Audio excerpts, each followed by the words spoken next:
Don't know which ones are good, which ones were bad. You curious about what's out there? I'm Joey Powers. I'm Don Treadler. This is the best pictures. The ones you don't want to miss. Hit it. Say hello to my little friend.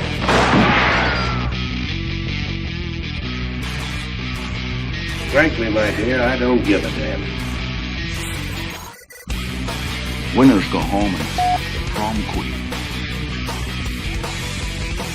English, motherfucker, do you speak it? Everyone in this room is now dumber for having listened to it. I don't deserve this. Deserves got nothing to do with it.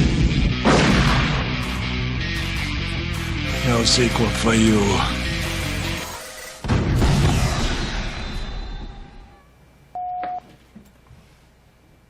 All right, welcome to Best Pictures. I'm Don Treadler. I'm one of your hosts, and I've got Alex Stradling who's going to be sitting in with me as a guest co-host here. I'm filling Joey's ghost right now. Yes. His empty vessel, his empty seat. So. Joey's busy, so he's kind of taking a hiatus right now, but I expect he'll return at some point once he's able to get his priorities straight. I know, yes.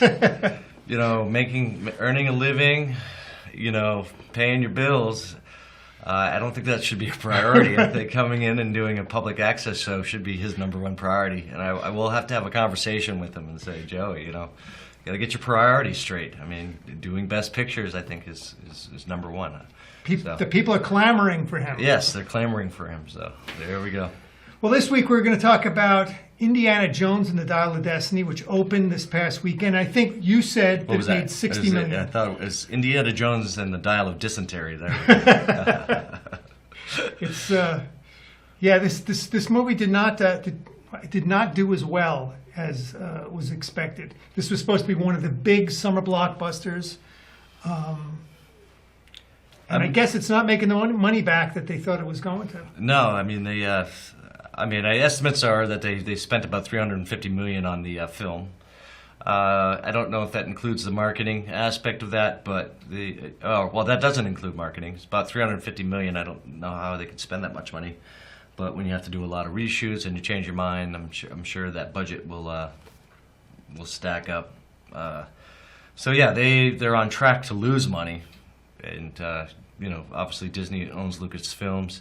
And they've had a string of failures, but Lucasfilm in general is just most of their stuff that they put out, all the IPs, the Star Wars IPs, that the shows and stuff like that haven't been very successful. It's just been a really they haven't been very successful at capturing the magic or basically, you know, putting out like decent, you know, content that really gets people to talk. Maybe The Mandalorian is the only thing, and then.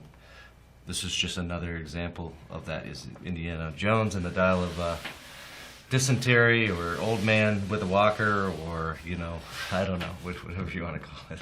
Right.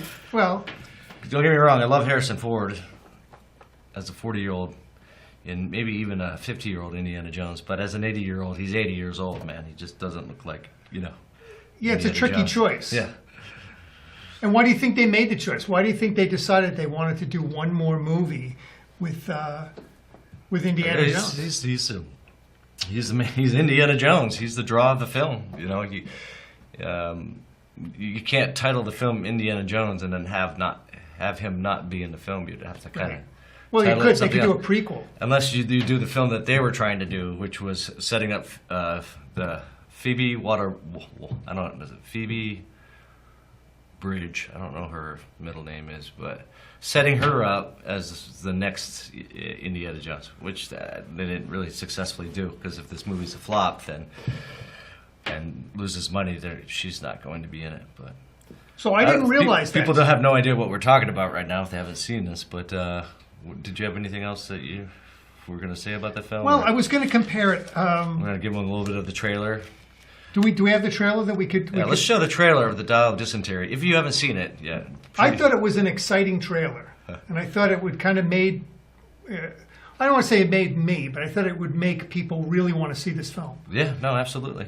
There is a little bit of irony in the trailer, but we'll get to that when it's over.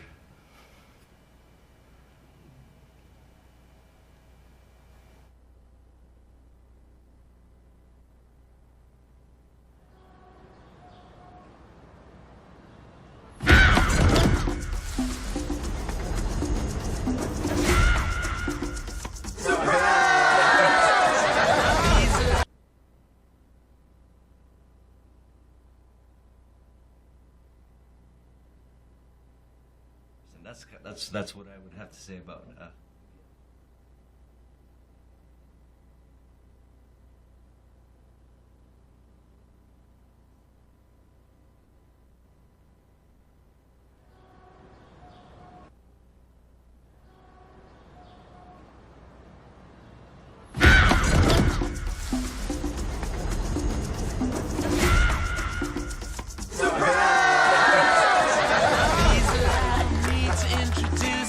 I'm retiring. Well, in that case, what are we drinking? Same for the goddaughter. Dad told me you found something on a train during the war. A dial that could change the course of history. Why are you chasing the thing that drove your father crazy? Don't move. We need to get out of here. Stop! Sorry. Helena! Dr. Jones, get him.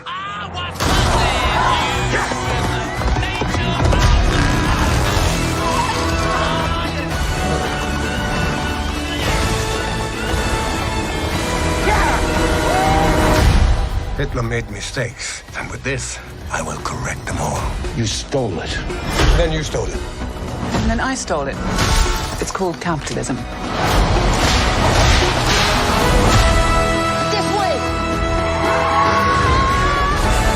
Fasten your seatbelt. There might be some turbulence. You've taken your chances, made your mistakes. And now a final triumph. Give him hell, Indiana Jones! A few times in my life, I've seen things. I've been tortured with voodoo. Been shot 9 times, including once by your father. Sorry! But I've been looking for this all my life.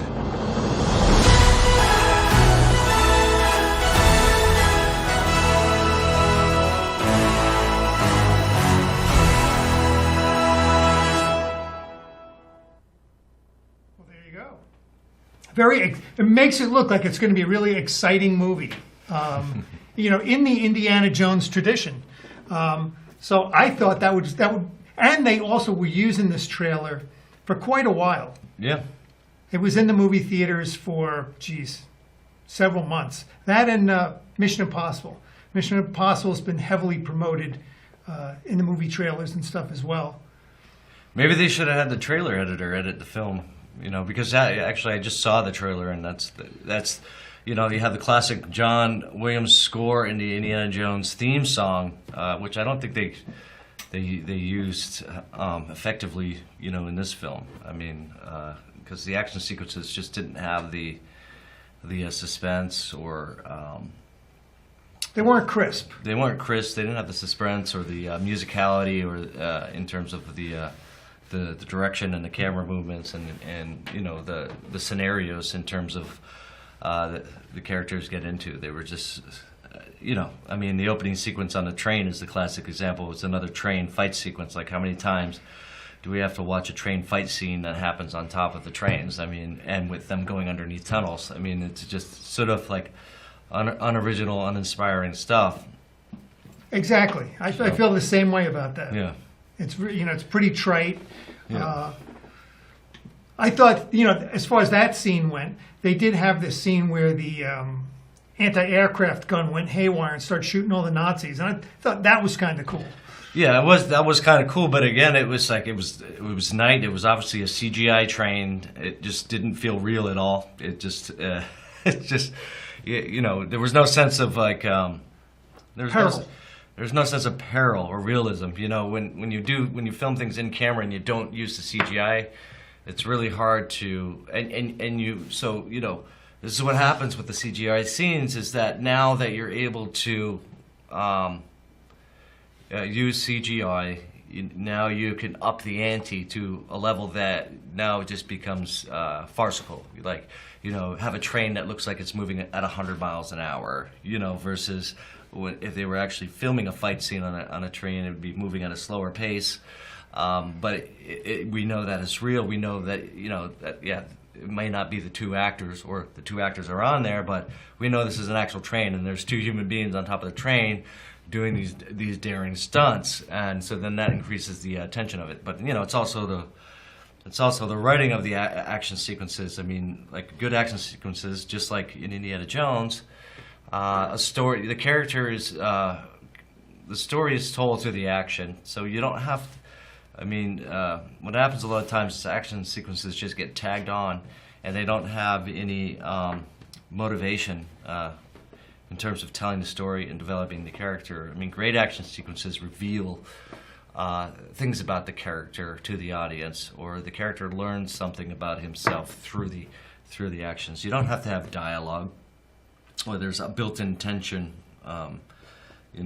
With drama, your action is dialogue. What are people going to say to each other? It's not what they're saying that matters. It's why they're saying it and what they're trying to gain out of the scene. And it's the same. So all movies are action movies. It's just how are you communicating that via what's the action? Words? Persuasion, or is it physicality, fighting, or agility to get out of a certain situation. But the scene needs to have purpose. There needs to be an intent to why they need to do these things. So, and a lot of times, like in this film, it didn't have that. It just didn't have that intent. It just didn't have that. That immediacy to it. The immediacy, in the original one, the reason why that's so popular in the opening action sequences is you're revealing who Indiana Jones is as a character, and with very limited dialogue, through action, and that's why it's such a classic scene. We're out in the jungle, he's revealed in silhouette, he throws his whip, now he's got to go get this idol that's in this Mayan temple. He goes, he finds the idol, and they, back in the 80s, or, Spielberg's pacing is just right on par. It's not like the same sort of really fast cut pacing. He sees the idol, he walks slowly up to it, the pacing slows down, he's got a choice to make, and it's all great silent film acting. And then you guys know the rest, but... Yeah. Well, the original, just for comparison, the original got an 8.4 on IMDb. The follow-up, Temple of Doom, got 7.5, which is still pretty good. Last Crusade got 8.2, which sounds like people really enjoyed it. And the last one, Kingdom of the Skull, which I didn't write down what year that came out, but it probably was, what, would you say 10 years? 10 years ago. Probably 10 years ago, 6.2, which is kind of a meh. Oh, yeah, and this one's similar to Crystal Skull. It's very similar. I mean, Spielberg directed that one, but it just didn't have the same... So this is the only non-Spielberg directed one? This was... Crystal Skull was an off one. But yeah, that was one of the things. I just don't think it was... I felt the whole film was a hodgepodge of different ideas trying to smash together to make them work. And then... when you try to fake an 80-year-old man to be an action star, it doesn't work. Well, when you mentioned before about we were talking about CGI. Yeah. In this, they de-aged, both Harrison Ford and then Mads Mikkelsen. So they de-aged both of these two guys. Would you? I mean, I thought it worked because I didn't really notice it. It wasn't distracting to me. So I read a review where that reviewer thought it was really distracting. And you were talking about how they weren't able to really... There's no performance. Use a lot of dialogue. Yeah, the problem is the aging looks fine. It's the consistency in the performance that throws you off. I mean, half the scenes had 80-year-old Harrison Ford, which this is nothing against when people get old. We change, and we have different ways we walk in posture, and they're trying to fake that as a 40-year-old Harrison Ford or a 30-year-old Harrison Ford, which he had a different posture, a different poise. I mean, the iconic, what makes Indiana Jones so iconic is because of Harrison Ford and his physicality as a performer, his poise as an actor, the way was able to hold the whip, and just the way he looked at that triumphant, type of poise that he has when he's doing the action sequence, which isn't there when he's 80 years old. And then The other half of the scenes where they de-aged him, it's a stunt double who doesn't have the same type of, we all walk different. We all carry ourselves differently. And so you could tell, so it wasn't like that the technology was doing it. Was they're trying to stitch together a performance, and it just falls flat when you're stitching a performance, which is more than just people saying words. It's it's the whole presentation, the Right. whole package that creates that performance. And when they're trying to piecemeal together like a Frankenstein, you wonder why he didn't have a lot of lines of dialogue, or they just went the few lines that they did have. It just, it's Harrison Ford, voicing over that, in a sound studio over what, digitally over what a stunt performer was, saying. So it just didn't. Yeah, that's what didn't work for me. It wasn't the actual de-aging of the face. It was just the stitching together of the various Right. performances. I mean, I thought I thought the de-aging looked pretty smooth. Where we were talking about this in comparison to The Irishman. That was another. And it's the same thing. You got 80-year-old Robert De Niro. They de-aged him, 40 years old. He's got to go outside and kick someone's guy. He's like trying to beat someone up at a bar, and he just looks like an old man. It didn't work. It doesn't work. Yeah. And I wasn't really looking for that. So It's the physicality. It's the body. It's who they are at that time. Their poise is that of not a 50-year-old man. It's that of an 80-year-old man, and you can't hide that unless you use a stunt double. But again, they're a different person, and they carry themselves. These subtleties we know. We see them right off. That's what. And that's what makes Indiana Jones, or what makes those great performances. It's the actor and how they embody the role. it's true, and it's kind of a tricky, thing to try to pull off to begin with. Is that we're going to have a new Indiana Jones movie. He's 80 years old. So 10 years ago he was 70. I didn't see The Kingdom of the Crystal Skull, so I don't know. To be honest with you, I really wasn't all that interested in it. My thought about it was 70-year-old Harrison Ford. How's he going to pull this off? And this one he was 80. Basically, I went to see it so I could talk about it on the show today. I probably would not have gone to see this movie. They just missed it. The biggest thing for me too is this movie was designed to set up maybe a female Indiana Jones, Phoebe's character. I forget her name. What was her character's name? Waller-Bridge? What was her actual character's name in the Oh, film? geez, I just saw and last that's night. one I of the should problems know. with the film. If they were trying to set up her as carrying the baton, I can't remember her name. And she had a nickname. She too. should have had a good nickname where you could not. Well, yeah. So And we don't remember it. We don't remember what the it. nickname was. And that's the problem. They set that up relationship. She just came off as her character. I don't know who she is as a person or an actor, but the way the character was written was just very off-putting in the very beginning. They did that on purpose because her character arc was, her confidence and her hubris and stuff like that. She was going to be taken down, a peg, and we'd get to know her a little bit more. But it wasn't a big enough arc for that, and they didn't have enough time to build up a relationship where it seems believable that they would have that have that turn. I mean, if you remember in the original Indiana Jones, the relationships that were established. He was his goddaughter, but they had no relationship. You know what I mean? He had no relationship with her, only with her father. It would have made sense.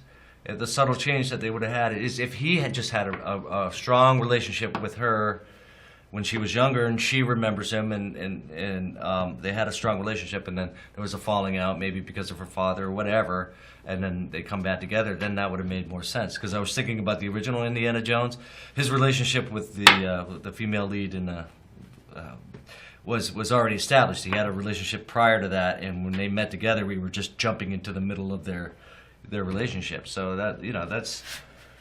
I think that with her character, they should have. If she was going to carry the baton, she should have started off the movie with an Indiana Jones moment, and then That would have been a good idea. and then just establish her, just like they did in the original. See, what they did was they created the character through an action sequences. You got to find out who this person was through that whole first action sequence in Indiana Jones. and how he responds and reacts to situations, and then you were hooked. You were on for the ride. For the rest of the movie, and that's what they should have done with her. She's come up with a really sort of innovating action sequence for her to really describe who this character is, and to do it justice, and then bring Indiana Jones later as kind of the help her on her quest. So. Well, why do you think they didn't bring in Spielberg for this one? Because do you think he was tired after the last one? He didn't want to do it. I don't think he wanted to do it. Well, I think he would have. You were talking about this before, that Spielberg's got that kind of style, that he's able to make it interesting. He's able to, have the right pacing for these things to really make this interesting. This was not quite as interesting. This is, to give an example, is that they had the big car chase through Marrakesh, or wherever that place was supposed to be. I thought it got boring after a while. I'm kind of like, it's enough's enough. We've seen lots and lots of car chases in lots and lots of movies. There's nothing special about this. Yeah, it's the only thing. We're going to make it special because it's what do they call those vehicles? What do they call them? I don't know. They're like golf carts. Little golf carts. So that's what we're going to make it special, because they're racing around in golf carts. Yeah, it was just a classic car scene. That was the thing, is you need to take these cliches and these cliches, these tropes, and add to them, or subvert them. These classic tropes, subvert them a little bit. I mean, it's just got to be something interesting about it. It just wasn't really well thought out. I mean, Spielberg has fallen into the same trap. With Crystal Skull, he directed that, and there was a lot of CG, and he kind of felt like he just kind of phoned it in. Nobody really. Right. The action sequences were similar. They were just boring. Yeah, I didn't see that one, so I can't really comment. But they were similar. They were just boring and just like, okay, here we go again, the same old. So. But I kind of feel that way about a lot of these movies that are franchises. Is that how much can they keep that original excitement from the original movie going? A good example is Guardians of the Galaxy, right? So Guardians of the Galaxy, I thought they had a pretty decent, maybe one of my favorite of the Marvel movies. Yeah. It was moving along, newer type of characters that they didn't really have in some of the other Marvel films. A little more humor. The second one, they kind of picked it up. It was enjoyable. It was like, nice for a sequel. By the time they got to the third one, all right, we already kind of got the formula down here. Yeah, and it's always these big, it always has to be the end of the world type, or the end of the universe. So it's like, and it's always these big set pieces that, these really big action sequences. I mean, it's always going in the opposite of what's happening. I mean, like every action film just has to sort of take it up to these fantastical levels. So take it down to a smaller level. I mean, action sequences, the suspense has nothing to do with how big the scope is of the action taking place. It just has to do with how important is it for. You could have an action sequence where a guy just needs to make it up the stairs, okay? But what's in the way, and how important is it that he needs to get up the stairs? Just that type of stuff. So, I mean, just keeping the suspense, the Hitchcockian suspense in mind.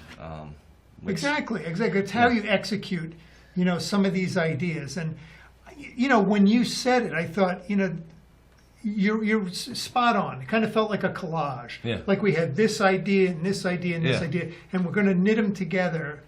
For a story. Even the performances were collages of digital, and stuntmen, so it never really blended in together. I mean, that's what Harrison Ford has some great moments, some classic indie moments, but, you could tell that some of it was stunt doubles, and then, I mean, they've had them in other films, but and the way it was edited, some of his close-ups or some of the reactions that they had, it just felt a little off. There wasn't that sort of magic, but I felt like they actually missed an opportunity. I'm not going to. Well, there's nothing to spoil here. They should have had. I feel like the film, because it ends. Only the last few minutes of the film takes place in Rome, or not Rome. What was it? The Battle of Syracuse or something like that. Right, Syracuse. And that was kind of cool, but they were flying around in planes, and what the film should have been was, if you know a little bit about writing a script, is the inciting incident happens, And after the first act, they should have traveled back in time and been in Rome, and the whole rest of the movie is them trying to figure out how to get back home. And then Indy could say, no, I want to stay here. I got nothing left, right? But that would have been a very interesting movie, you know, because you have two archaeologists, Indiana Jones, she's an archaeologist. If she wasn't like, they rewrote her character a little bit differently. They're experiencing history, but they also have to not, you know, they have to be careful, and they have to find their way back home, and they have Nazis chasing them, and, you know, they could have done some really cool action sequences, you know, Right. they're tied up in this battle. They're tied up in the Battle of Syracuse and have to find a way to get out. You know, that would have been interesting. Or they have to find a relic. So they have to find a relic in that time. You know, so they have to find some sort of ancient Neolithic relic that's going to get them. You know, Right. And they have to use the technology in that time to find that relic. That would have been a really interesting movie.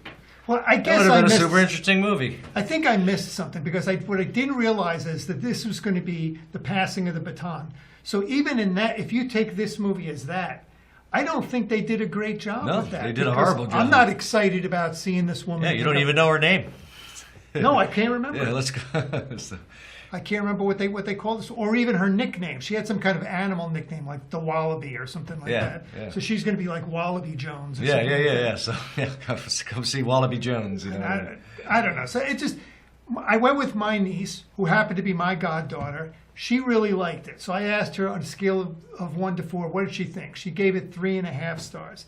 I probably would give it 2.5. I mean, it was Yeah. kind of like, it's all right, you know, but it's not really exciting. It's nothing I would run out to see for myself, you know? Yeah, I'm sure people that haven't seen the older films, or you know, younger people, you know, enjoy the film. I mean, the film, I wouldn't say it wasn't enjoyable. It was just if you've seen the originals and you just see a lot of movies, a lot of the stuff just it wasn't like, you know, there. And I did ask my kid, because he did watch the first one and then he watched this one. He liked Dial of Destiny, but I'm like, okay, well, which one did you like better? And it didn't really take him long to think about it. He liked the first one. He liked that one better. Right. So, I mean, you know, so people that maybe aren't into Indiana Jones will get some value out of it. But it was just kind of like, it's just a muddled, it's just another, you know, Yeah. whatever. People at the movie theater clapped at the end, which really surprised me. And that I think we went to this go was see the same show. What was it? When did you see it? last night. Oh, okay. Yeah, I don't know. Yeah. So I don't know. I don't know. It's Maybe they're you- clapping because of the touching ending, but That could be. you know. I didn't stay to see if they had any like little things at the end through the. I left. I didn't watch the credits or anything because sometimes they have like little like what do they call them? Yeah. Shells. I think one of the things that Easter was eggs. missing is they have the classic triumphant hero music of Indiana Jones. So after he gets out of a sticky situation, or he's about to have his triumphant hero moment, whether it's an action scene or he's just finished the action scene, they blast that music up and show a frame of him, like, and you just this is Indiana Jones. They didn't do that in this film. And they should have done that with her character, you know what I mean? And tied that, you tied that triumphant moment to her character when she does something amazing. But the score just didn't have that same, Right. It just didn't punch the way Indiana Jones. And if they had like a new John Williams, piece they use the for same- her, yeah. you know what I mean, which would bring her into the next series Yeah. of films. if But they that's what could they're use gonna the do. same. They should use the same motif on her if they want to pass it, and have that triumphant moment for her. That cowboy moment, the cowboy shot. You see her in full profile with the silhouette. With the music blaring. She didn't have a signature hat. She like didn't he have that does. signature moment, and he needed, he needed that too. Indiana Jones, we needed that also. That's why the action sequences too also just didn't, those signature hero moments, those classic iconic images that burn in your head. Like in Temple of Doom, Indiana Jones is in the. They had a classic, on the rope bridge, and he's holding up the sword, about ready to cut it down. That's a classic pose, and the music, when he, when you first see him in the movie with the whip, and there's plenty of that. But yeah, it's just kind of, those subtle things that are missing. We're missing in this film that you made the originals so good, especially the first one. But you know, it is kind of like lightning in a bottle too. You know, so Right. and when you're in a corporation, you're you know, you just keep churning stuff out. I mean, you know, you could only, it's hard to catch lightning in a bottle. So Well, I think that pretty much that's about all the time we've got. So thanks for being on the show, Oh, yeah. Alex. I appreciate Yeah, it. yeah.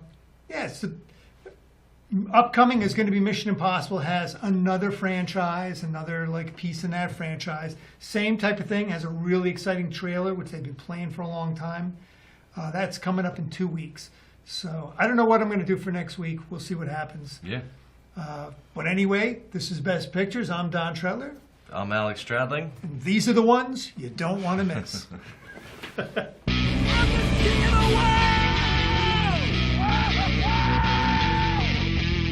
Gentlemen, you can't fight in here. This is the war room. Here's Johnny. Go ahead. Make my day. Life moves pretty fast. You don't stop and look around once in a while, you could miss it.